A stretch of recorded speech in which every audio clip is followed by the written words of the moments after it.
Welcome to episode 130 of the Sports Geek podcast. On this week's episode, I catch up with John McCauley to discuss the challenges and opportunities for technology vendors in sports.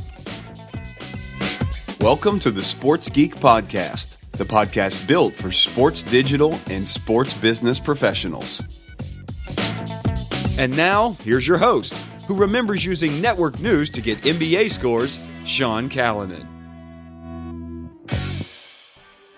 Thanks, DJ Joel. Yes, getting my NBA news via network news. Please send me an email or send me a tweet if you remember logging on to network news. This is pre-internet days. This is the very early 90s, 91, 92. We used to log on to network news to get the latest news and rumours from around the NBA, even before the early versions of NBA.com. Fond memories of checking network news at university. You are listening to the Sports Geek podcast, and I am your host, Sean Callanan from Sports Geek. Thank you very much for listening, whether you're doing so on sportsgeekhq.com or via your podcast app of choice, whether it be iTunes, Stitcher, SoundCloud, or Pocket Casts. Please contact me anytime, either at Sean@sportsgeekhq.com or via the socials at Sean Callanan on most platforms, or you can ping me in the Sports Biz Slack community, a growing community. And if you're not part of it, please sign up at sportsgeekhq.com.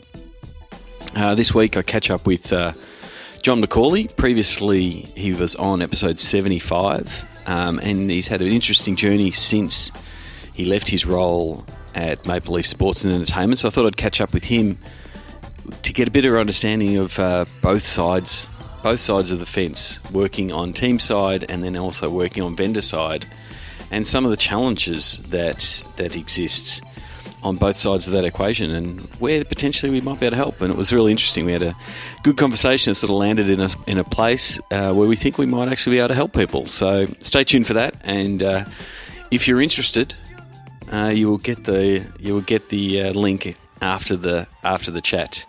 But let me take this time to mention our sponsor. I'm really happy to have Drip on board at Sports Geek. Marketing is moving away from campaign-based towards personalised marketing. Drip is a terrific marketing automation tool that helps drive conversions and sales.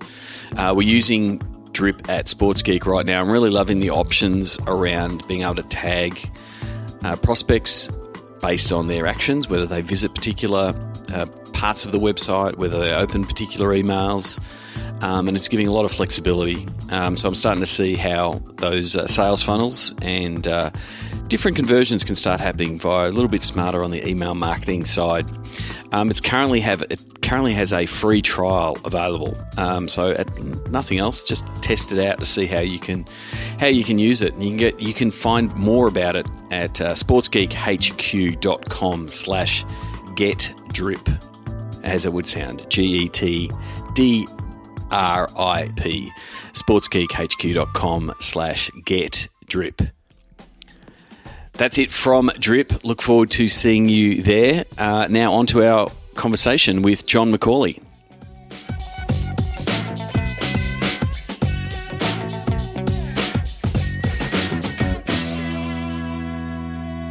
Very happy to welcome a return guest to the Sports Geek podcast, John McCauley, now Managing Director of GJM Media. John, welcome back to the Sports Geek podcast. Thanks, Sean. Thanks for having me. It's been a while, but looking forward to diving in. Yeah, exactly. Like last time we chatted, we sort of dived in, geeked out about, I guess, the technology on all things stadium and all things around the team with your role at Maple Leaf Sports and Entertainment with the Raptors and the Maple Leafs. And since that time, you've been on the other side of the business, on the vendor side. So I was really interested, and now you're off doing your own thing. I was very interested in your insights on being on the team side and the vendor side. What were some of the takeaways, I guess, from your point of view, coming from one to the other? Yeah, for someone like myself who was at a team for, almost 15 years and teams before that. Was with the Jays when I first started as well, back when ML first started. But it was a big transition for me out of the team space and onto the vendor side. Obviously, worked with a lot of vendors over my time at MLSE. And always wanted to work with them. So I definitely got my shot at it over the last, since, I guess I left in June 2015. So been spending my time on this side of the fence and found out lots of interesting things. Being at a team, you got a big brand behind you, you got an engaged fan base, you got all these great live events. Expectations are really high. You've got a lot to do. You live and die with the season. You're really you're deep into the performance on the pitch or the court or the ice. Really, dictates how well some of your initiatives are going to do. That's for sure. So, moving over to the vendor side, now it's trying to open doors, trying to, talk with folks about how we solve some of the problems that are out there. There's so much to do. There's so little time. There's 1,000 different technology solutions that do 1,000 different things. And, what I've always tried to do is simplify things and keep your eye on a prize that was really around driving audience, collecting data, and commercializing, and kind of seeing in those three buckets. If you can find things that check those three buckets, you're typically going to be in good shape. But helping folks out, figure that out. It's a complicated space, and that's what I've really like doing. I like doing it when I was with One Up, and now I certainly like doing it when I get up in the morning and have started my own thing. So it was it's been a great transition and a great learning time for me, especially on the vendor side of the ship or the consultant side of the ship. Yeah, so it's very very similar, and spoke to Josh Byron at Famous Fan and what he's trying to do to pitch in. And one of the things that I did in a bit of the interview and a bit of the pre and post interview was, I guess, highlighted how much people on the team side get hit up, get pitched to, get calls, whether they be cold or warm calls, about a new technology, a new tool. And they see what you were just describing. Then you've got a really big brand which will do them great things from a PR point of view. You've automatically got a captive audience that you can roll this out to, so it's proves that it works and that kind of thing. But then on the team side, you are getting inundated. Take us back to your time with Maple Leaf Sports and Entertainment on how you handled that problem and how often it happens. So if there's I'm sure there'll be nodding heads. The people working inside teams going, "Yes, I've had that problem." What was that problem like for you when you're on that team side? Well, it's especially kind of being at the certainly the biggest sports and entertainment company in Canada. It's a focal point, and everybody wants to work with you, and everybody has something that they think can help or get you have a better fan experience or grow your audiences or whatever. And sometimes, certainly in the last 2 or 3 years, maybe even 4 years, there wasn't, my full-time job basically was looking after those things. We were very lucky, or I was very lucky there to have a great team of folks working with me and a pretty robust team from a resource standpoint. That's the type of thing that I could concentrate on is weeding through the individual pitches and working with vendors that I thought could help us out and drive sponsorship revenue and grow audiences and all of that fun stuff. But a lot of teams don't have even by the time of me leaving MLSE, there was 45 full-timers and another 20 freelance employees in this group of folks that were, telling stories on every platform possible. So I was definitely very blessed with a great team and enough resources that I could focus on working with individual vendors. But that's a pretty rare occurrence. I think it's getting better, certainly better than when I first started in the industry back in 2000, where you were talking about one person running a website and all of that. We've come a long way, that's for sure. So, but I think the issue is that, like you said, from when you started to now, and I've got a slide, and I'll actually share it in the show notes here of the amount of tools and vendors and solutions that are in the market. If you go back 6 years ago, there's I'll share the slides. I think there was 350 different tools in the space, whether it be measuring social analytics or mobile providers or e-commerce, all of that kind of space in the whole spectrum of just digital, if we're not talking technology in the stadium. And in the digital space, now that number is around 3,500. So it becomes really difficult, even if you do have someone that is dedicated to seeing, all these, trying to stay on trend and stay on top of everything, but also try to understand, is this vendor right for us? Does it fit for what we're trying to do? And then there's the other part of it, the sometimes the political stuff that you don't realise. It's like, oh, I didn't realise that this vendor was connected to my owner in some way, or there's someone that's pushing for it. And if you don't respond to that email, there could be some consequences come down the pipe to you. You're bang on with that one. I mean, certainly during my time, I've been burned a few times. You try to get back to people as much as you can, and the one that you don't get back to is the one that is connected with your owner. I know that certainly happened to me a couple times where just didn't have time, or just didn't, not that there's nothing wrong with the product, nothing wrong with the pitch or the approach. Really, is just that you, like I said, when you're in a landscape of 3,500 different things, something is going to get missed, and you're basically just getting lucky if you don't run into situations like that. So and sports is a very it's a very close-knit community, right? So you want to be able to treat everybody well, because you never know what's around the corner, and you never know who is investing in what, and whether that investor is actually your owner. Yeah.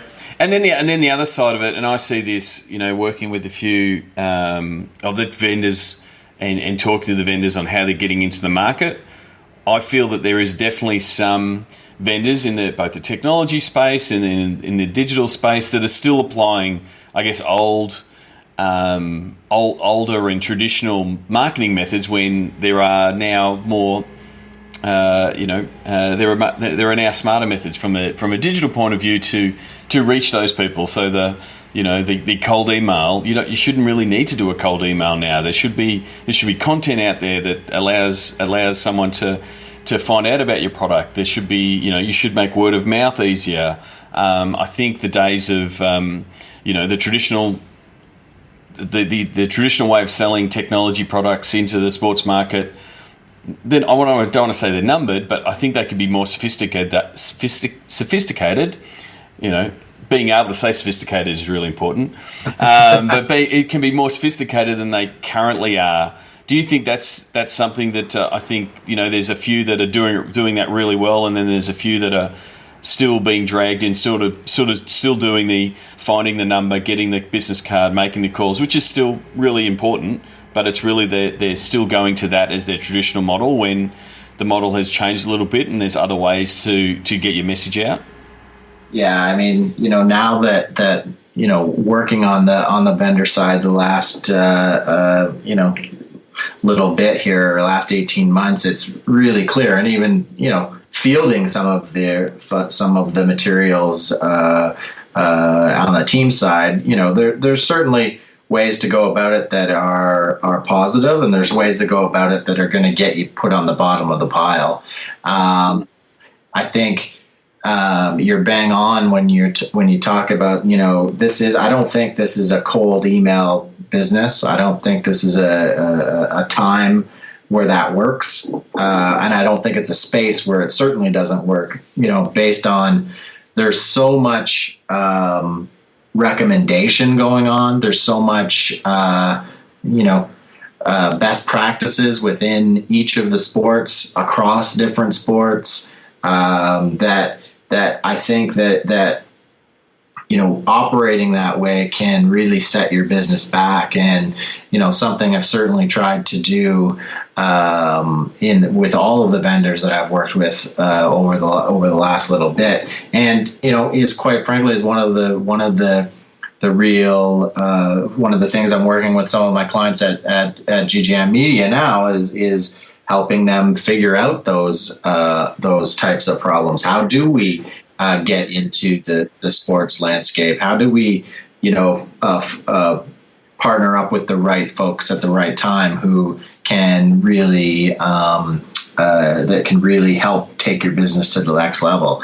There's absolutely no point in spamming inboxes of everybody you can figure out, what their email is. That's just not going to get it done. Yeah, and I think that raises a really good point. Had a discussion with a few friends in the industry recently at a conference, and the conversation turned to, have you, what are the worst pitches? And the worst pitches or the worst emails that they've got, they all get, they get talked about. And you're right, they get put to the bottom of the pile. And I joked that, because I'm partially a gatekeeper for a lot of my clients. If they get a pitch, they just send it to me, and then I effectively check it out and ask some hard questions, and knowing what they can and can't do, to be able to at least get them past, me as a bit of a gatekeeper. And and I joked, I said, hey, what if you just sent all your bad pitches to me, and then I aggregate them for once a month, and you get them all in one, nice, concise email that says, here's all the things that you've been pitched. I think there's potentially a kernel of an idea or an idea there that would make sense, because you've got sports execs that are super time poor, that don't have time to, like you said before, dig in. What is it really? Does it really fit for what we want to do? And then have to, and then decide how much effort am I going to put in fully investigating this, and whether we're going to invest both our time and money into whatever product's being pitched. What do you think about that as an idea, to be able to say to teams, every single pitch you get, forward them onto a mailing address, and once a month you get a report that says, here's all the people that are pitching, here's the different options. So you can effectively do that skim read of, here's all the new tech that's out there, here's all the people in the market, and start getting some, an aggregator of those kind of things, because you're getting those emails constantly, aren't you? Yeah, I mean, you got to have trusted advisors in this space. There's no doubt about it. I mean, if I was still at a team, that's something that I certainly would relish the opportunity to take advantage of.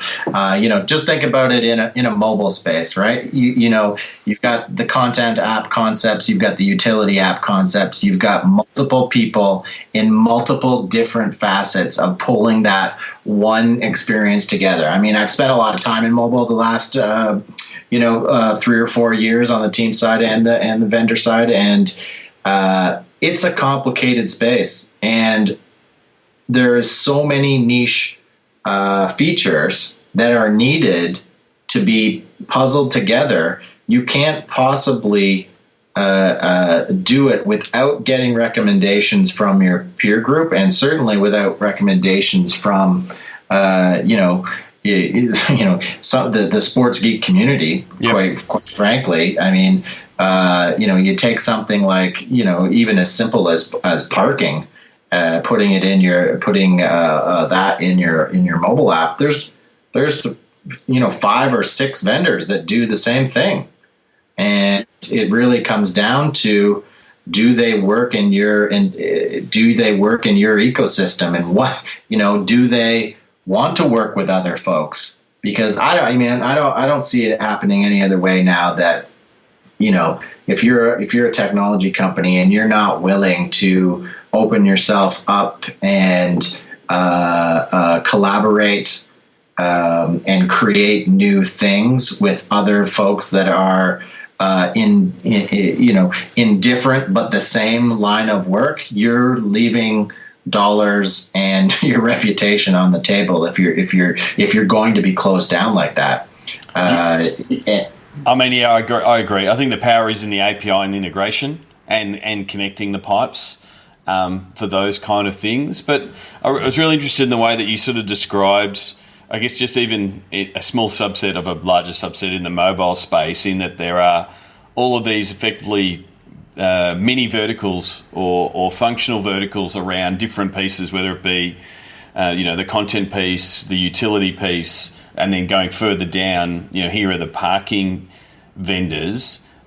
And again, going back to the same solution, the 3,500 vendors that are available, that can be very overwhelming from a team point of view. Like, again, if you're charged with, hey John, we need a new app for our team, and like the scope of that app can be, it's just, like you said, it's just a content app. It's driving our content. It's driving scores, or it's a wayfinding app, and it's about the stadium and connected stadium and moving that. It's like those two different, those two apps alone could be 2 separate apps. They could be, and they could have 1 vendor. They could have 5 vendors. It does make that, I guess, that initial point quite daunting on how it gets built out.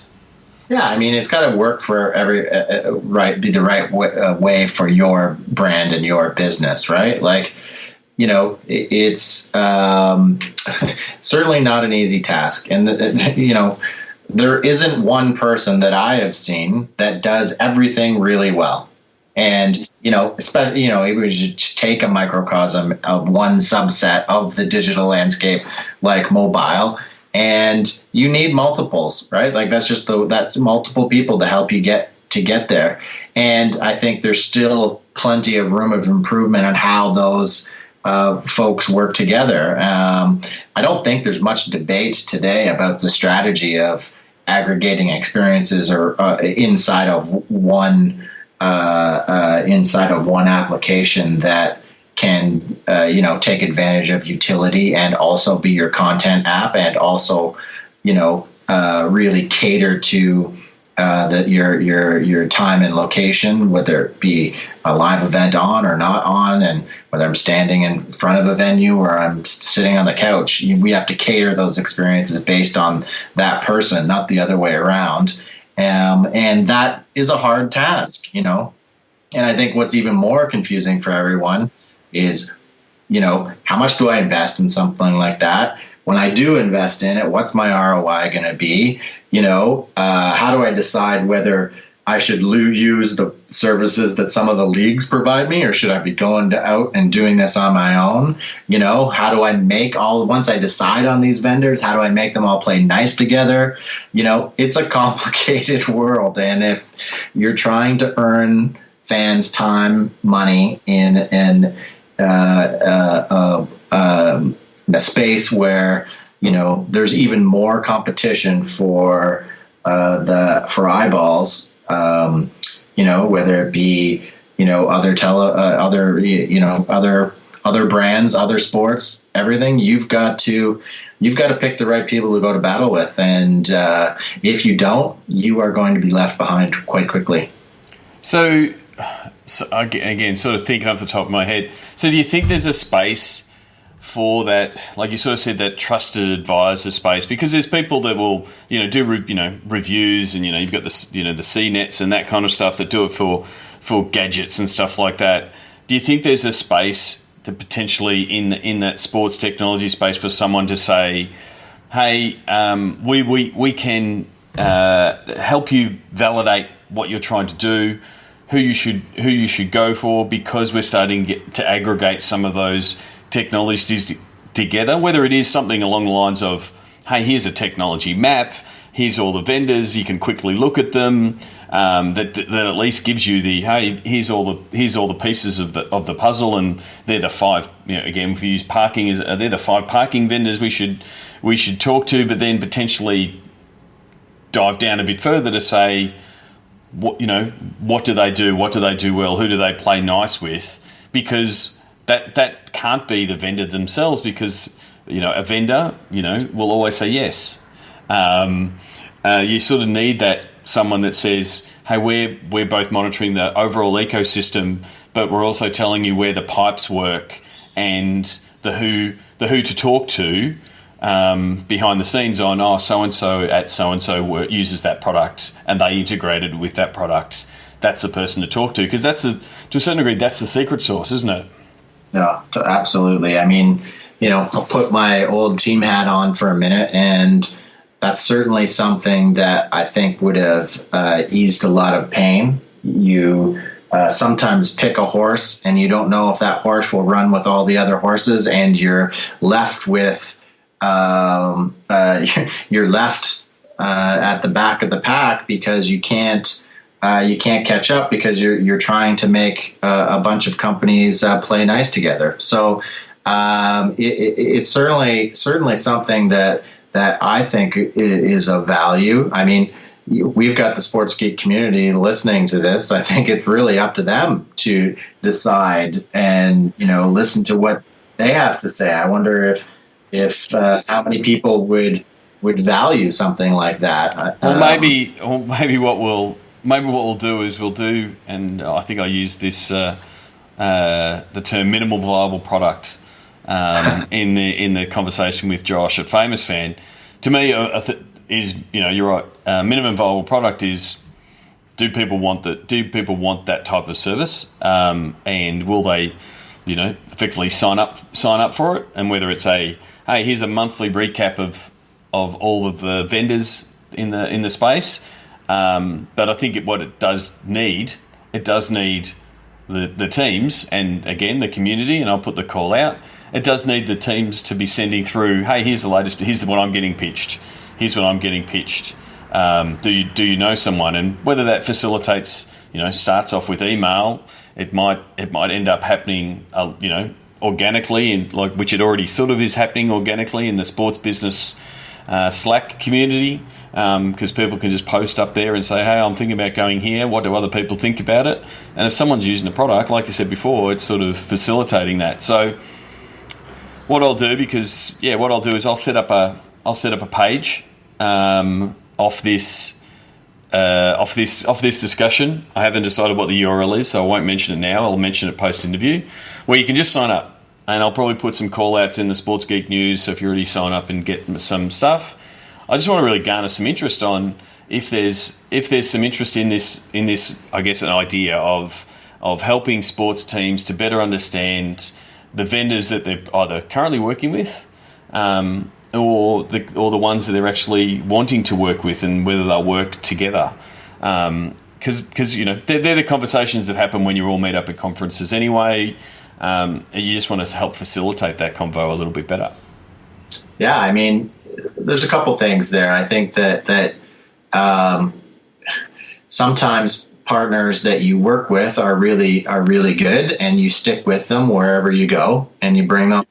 If you jump from team to team, and you bring those partners with you because they're nice and comfortable. And then there's the issue that you might have in doing something like that is other folks are catching up in the same space. So not to mention people you can't unearth yourself. I mean, the sports community of any community, the sports community is one that I think that relies on itself to educate one another on opportunities and on initiatives. Friendly competition certainly isn't something that anybody shies away from, but we all obviously there's a lot to share, and I'm actually really interested in what teams say about something like this, because if I would certainly want to take advantage of it. And I know, you flip to the other side of the coin. Now that I'm working with the vendor on the vendor side, there's certainly opportunities there for them to be part of something that can put them in front of the right people making the right decisions, and knowing, and being able to put somebody in the right position to somebody in the right position that believes in the same philosophies you believe in and can work with other folks that are already in your ecosystem. Yeah, and it does come down to helping the vendors that want to integrate. That's to me to shorthand what you just said.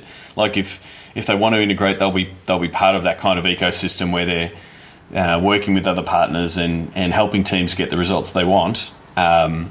If they want to play in the it's our solution and it's only our solution, we don't play with others, then that's the card they're going to play.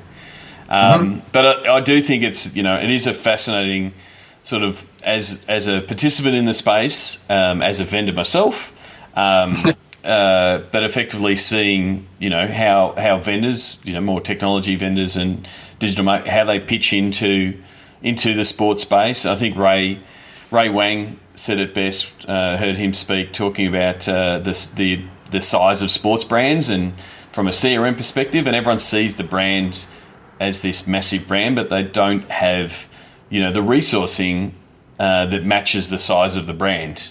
They don't have the resourcing of a Coca-Cola or a Toyota or a Ford behind the scenes, and but there is there's tremendous value from a vendor point because the brand value is so high in sports. So it's a bit of a it's a challenge, but yeah, I do think there's an opportunity in that space to both help on both sides of the fence, sort of alleviate that resource. Don't have time to look at it. I need all this stuff aggregated for me thing on the team side, but then also on the vendor side, helping facilitate some of those vendors to get the introductions that they need into the space, but make sure that they're doing it in the right way, like making sure they're not pushing out a proposal or sending out an email to someone that just ends up on the bottom of the pile. Then it's a waste of everybody's time. So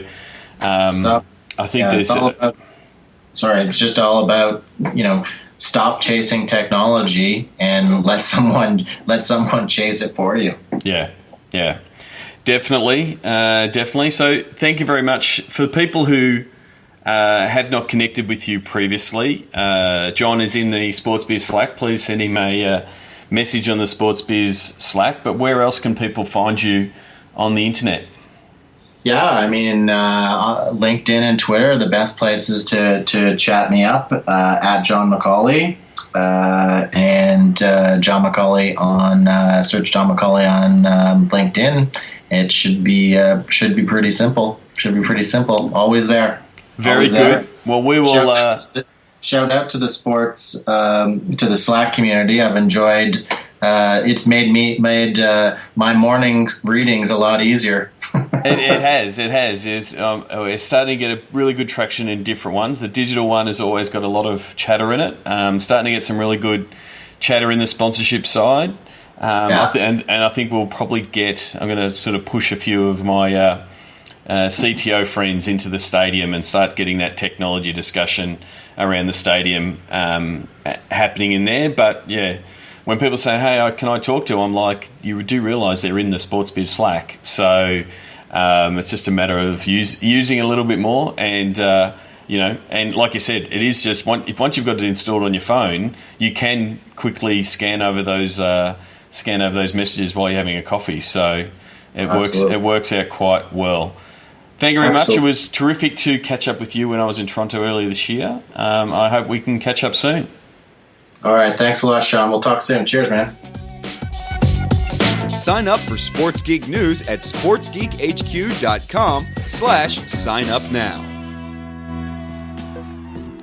Thanks again to John McCauley. Give him a follow, John McCauley, on Twitter, and he also has the same handle in the Sports Biz Slack community. So sign up, join up there, and have a chat about the episode, what we discussed. What are your thoughts?